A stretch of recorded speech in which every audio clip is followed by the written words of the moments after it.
Previously on Eden. Unmoving eyes. Well, I don't think they could really move a lot. I mean, the pupil takes up 90% of the entire eye. A monster. I'm a monster! That way I can orgasm to such things without having it be awkward. It was a sandwich! A man's best friend. Egg, ham, lettuce with cucumber, and salmon? There is no more need to have any other sandwiches in this world. See? Like I said, she's trying to make friends. She's trying to make friends. I thought of many ways I could destroy mankind. Why didn't you do it? It would have been fun. Oh, things have escalated. So she is a phalanx. Because she has like the whole eyes and the hair that's similar. I believe that all living things have a right to be happy. Second drop of the mic. I'm gone. And our story continues. Hey, everybody out there in YouTube land, Jake of the OneManBand is back again, once again, in the game that is called Eden. In the last episode, we were reminded how much of a jerk and overall just not fun person our character is. So, only the light taps of fingers on a keyboard echoed in the room. She hadn't noticed when I called out, knocked, or when I opened the door. We were talking about Lavie. Well, we haven't had much of a good track record with her. She's always tried to kill us. Her sights were set upon nothing but the monitors in front of her, or as it shone. Well, we closed the door regardless. I sensed someone spying on us from outside the door. Oh, yep, it's Sean. The two guards on duty were probably suspicious of me appearing all of a sudden and barging into her room. Hey, guys, I got a special pass, VIP. I get to see the pop diva. Yeah. They didn't matter to me. No. I couldn't take my eyes off of Shion's rigid, perfectly upright posture as she sat in her workstation. Keeping up perfect posture while working at a computer all day, that is commendable. She wasn't doing this for any one individual. She who dedicated her life to all of humanity. I couldn't help but be captivated by the sight of her. Why did you dedicate your life to sending humanity to space? I'm asking you this question. It was fine if she didn't answer. I just wanted to ask. So you wanted to ask, but you're indifferent on an answer?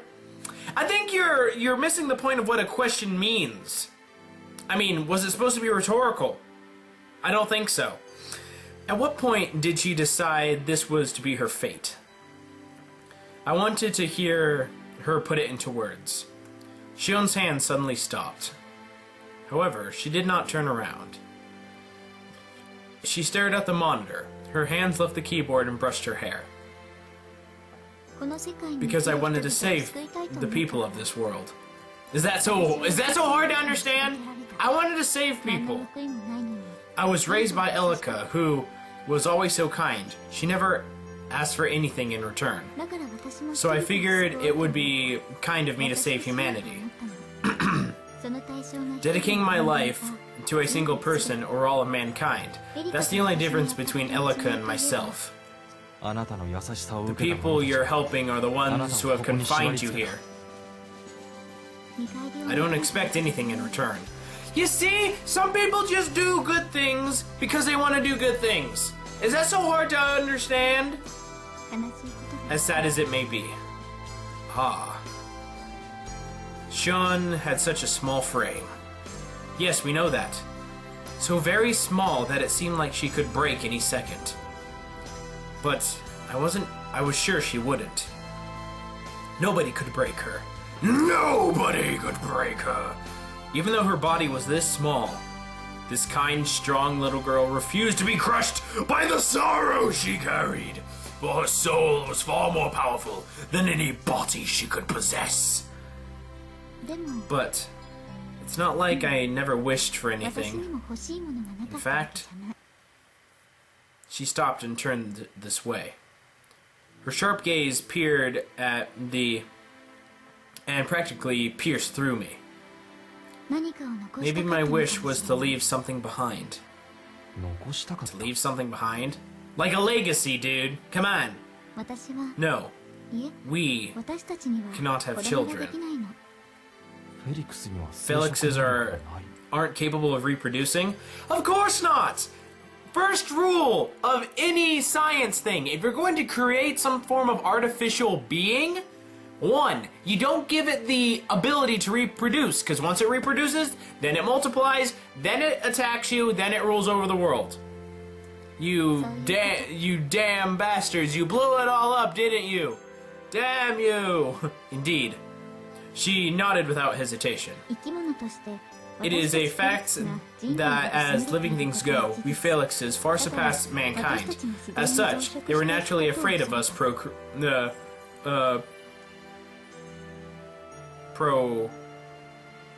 propagating? I never heard that term before. We're living beings which exist outside the laws of nature. We burn away our one and only life, and afterwards, nothing remains. Memories remain of you. I couldn't accept it. A life where you're born and then simply disappear. That's why I wished for it. Proof that I had once existed. I want as many people as possible to know that I was once on this world. There was absolutely no hesitation nor trembling in her voice. The ability that she possessed and her entire life itself were used for the sake of others. Surely there was those who criticized her, and those who and there were those who wouldn't approve of her. But her accomplishments were self-evident. There's nobody who doesn't know about you. No matter how long the history of mankind continues onward, I'm sure your name will never be forgotten. As long as we, live. Aren't you content with that? If you were to die in this place, would you have no regrets?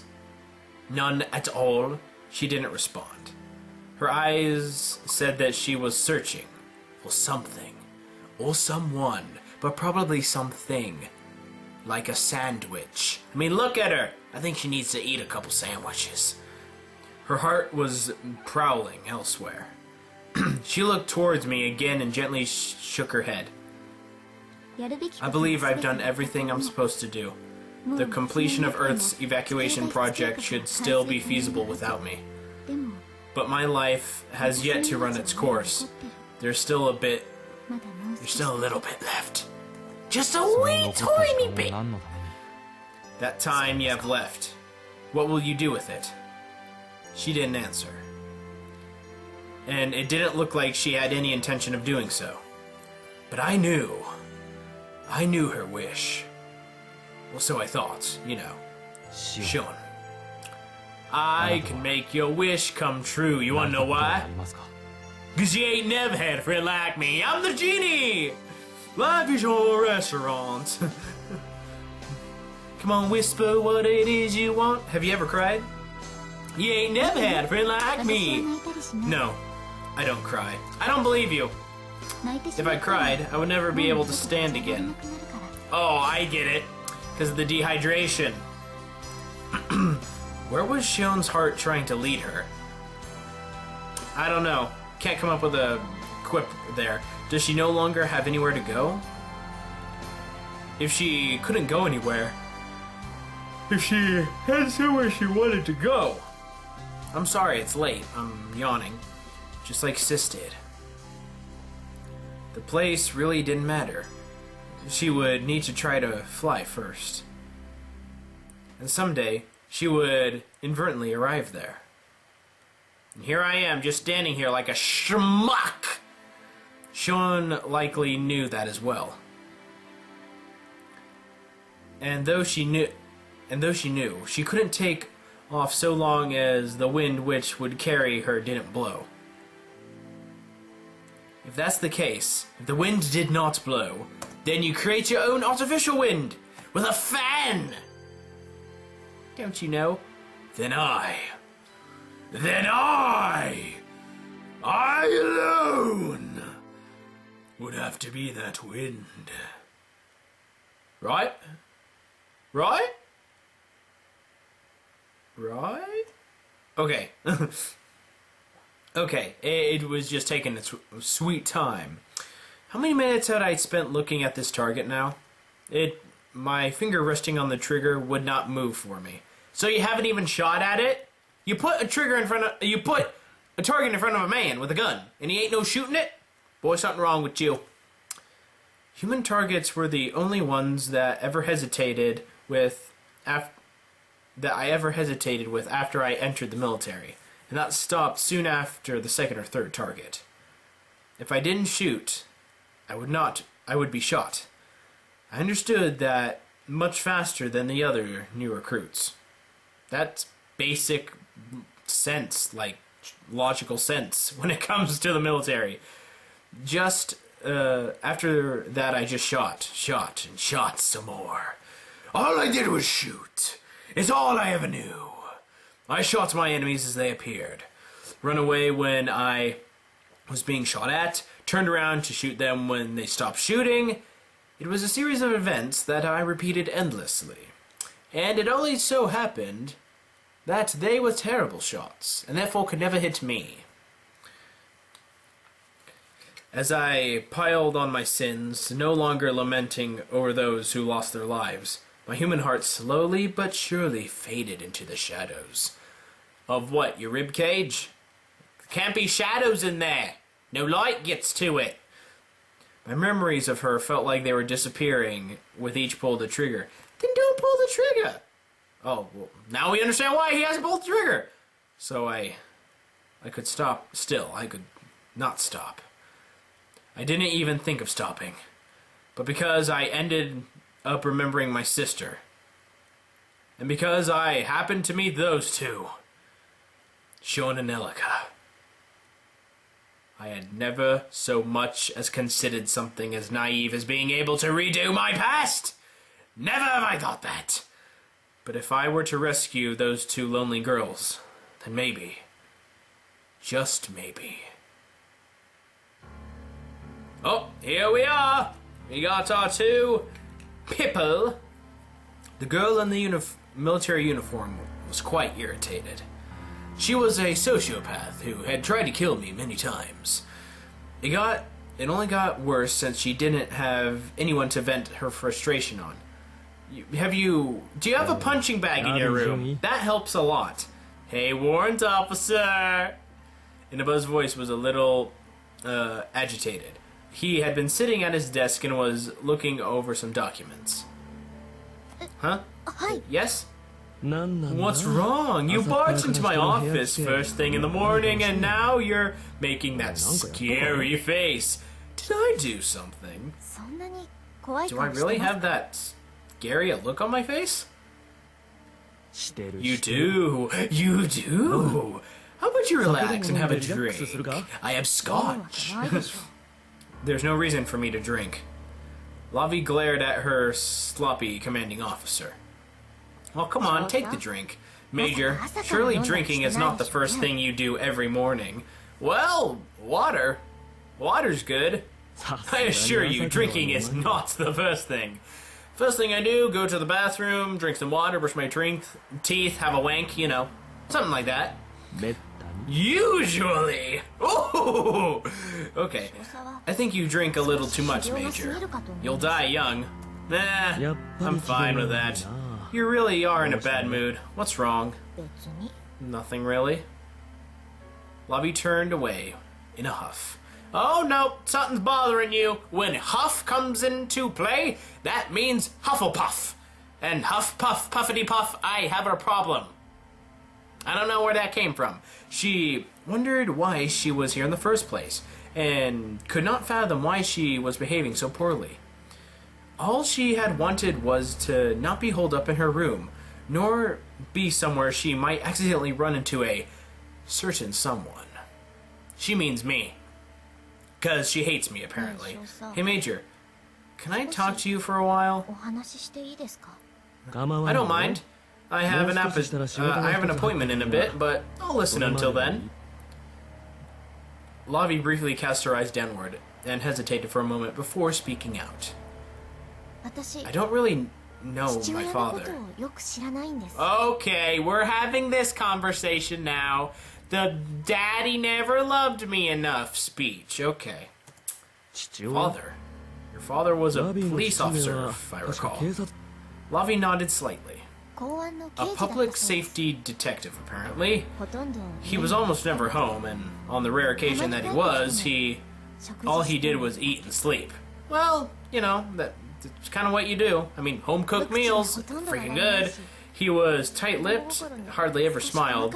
I remember being a little scared of him as a child. I never tried to talk to him, and sometimes just watched him as he left. As far as I was concerned, he wasn't part of my life. Well, maybe you should have taken the first step and just said, "Hi, Daddy! I'm your little girl! I'm a princess!" You know. Come on, do something. I believe that my quiet life with my mother and sister would go on forever in that peaceful city. That was until the Fire Nation attacked. I don't know. Inaba gazed at Lavie's face, which was neither serious nor impassive, without interrupting. Although she was a little embarrassed, she continued to tell her story. But one day, my father died, and everything changed. He just died. I don't know how or by what means. I mean, he just died. Didn't really care. On his way home from work, he was shot in the back of the head. I heard he died instantly. Well, that's terrible! That's terrible! That's a terrible way to go! It wasn't shocking that he had a lot of enemies in his line of work, but the offender had never been caught, so I'm sure he never will be. This happened 8 years ago, so you were like, what, 10? Organized opposition of immigrating were still running amok like wildfire back then, huh? I'm sure being a public safety officer was a dangerous line of work.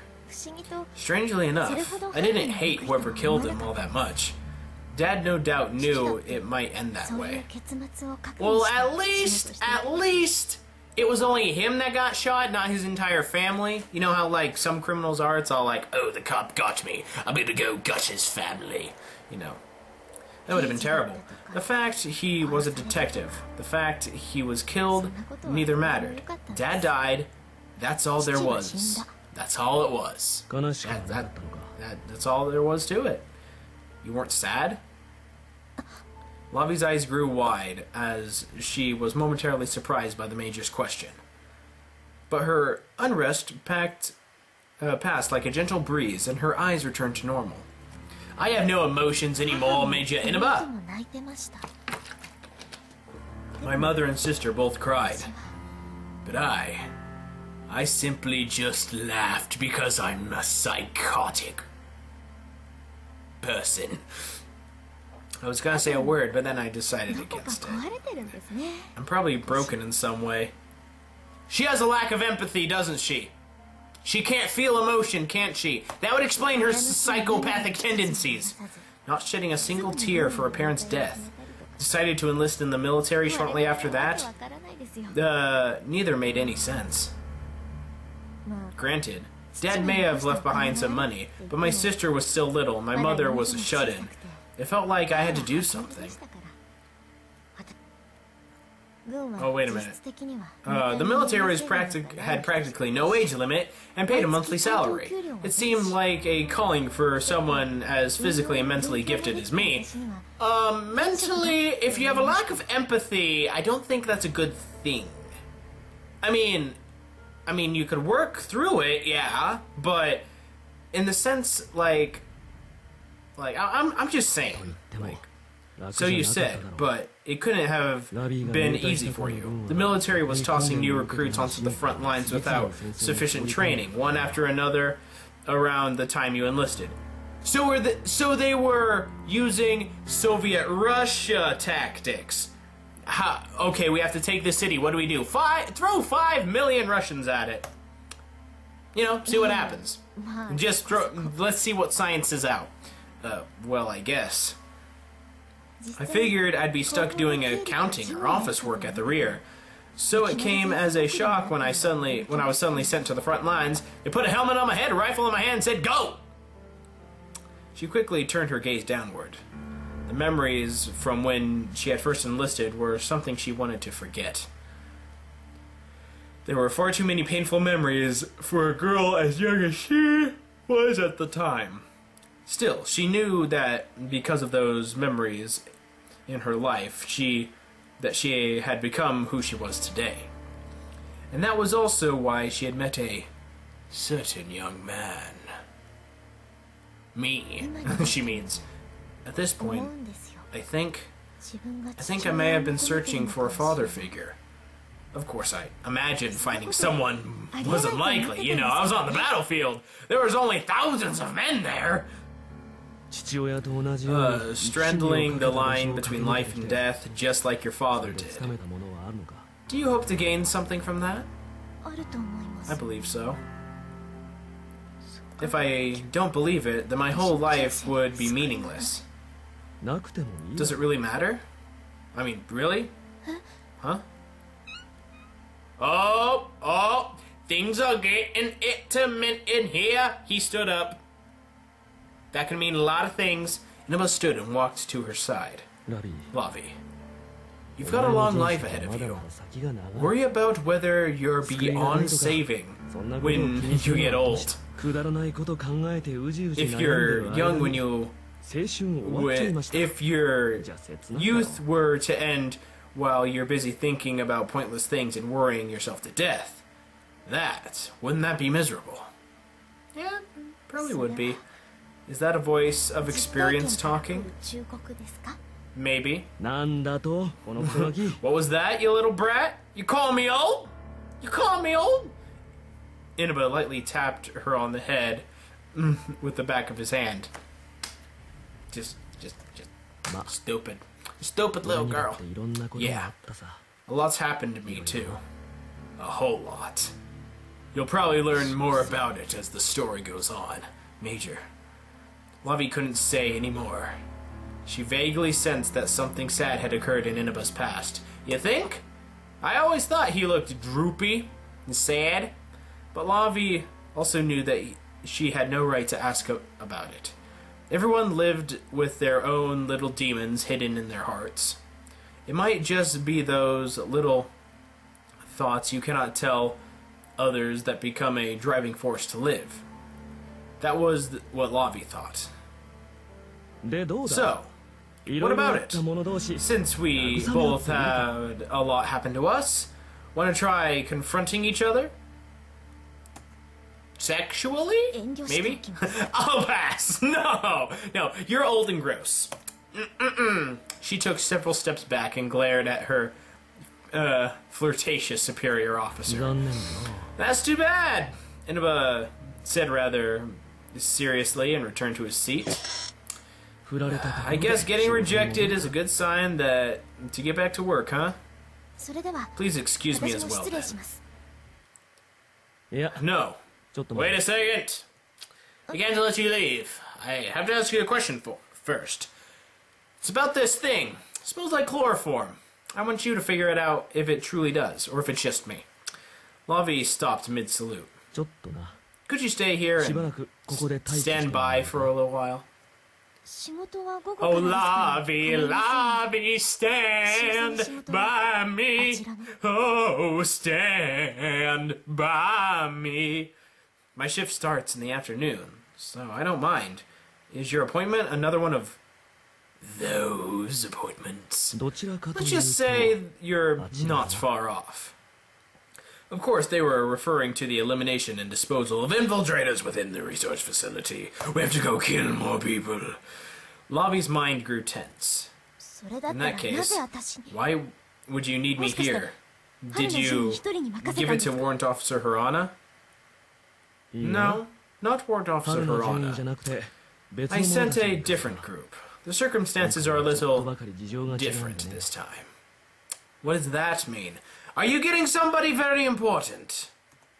Not disposal, but rather detainment. Who exactly? Who are you detaining?